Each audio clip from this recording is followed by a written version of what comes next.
Very often, those who practice intentional evangelism are ridiculed by the rest of contemporary Christianity, mostly because they're intentional about their confrontation of sin in particular. And the charge that's often leveled against them is the one from Romans 10 verse 2, where Paul says, they have a zeal for God, but not according to knowledge. And so the idea is that, if these intentional evangelism believers would have more knowledge or maturity even, they wouldn't be as zealous or something to that effect, because they see the effect of confronting sin is usually a negative effect. But intentional evangelists would say, there needs to be a negative effect before there's a positive effect.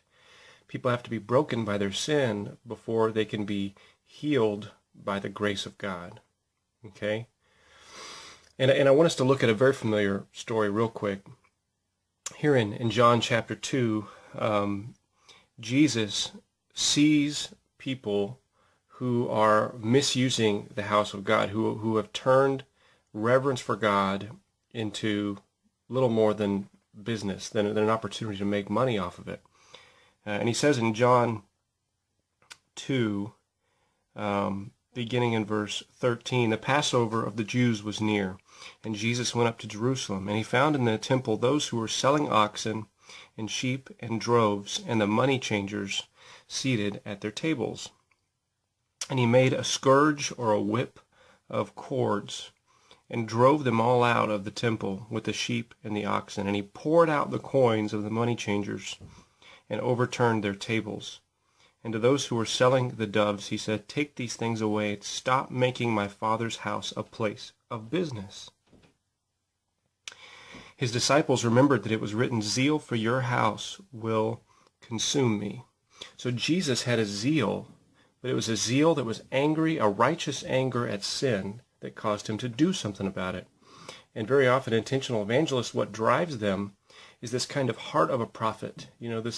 This thing that says, man, sin is evil, and we've got to confront it. We've got to confront it if we're going to reach people with the gospel. Okay? And we need to remember this, because intentional evangelists, particularly street preachers, not all street preachers are good, okay? I understand that. But we can't write off everybody and say that they're just overzealous, when it could be that their zeal is very, very close to the zeal of Jesus, who had a righteous anger at sin. Okay? Maybe our zeal needs to reflect the zeal of Jesus. And in Luke 6:26, Jesus said, woe to you when all people speak well of you, for so their fathers did to the false prophets. Jesus wasn't out to win popularity contests. His words chafed against the flesh of mankind because they had to, out of necessity. So don't write off the intentional evangelist because he's doing the same thing. Okay?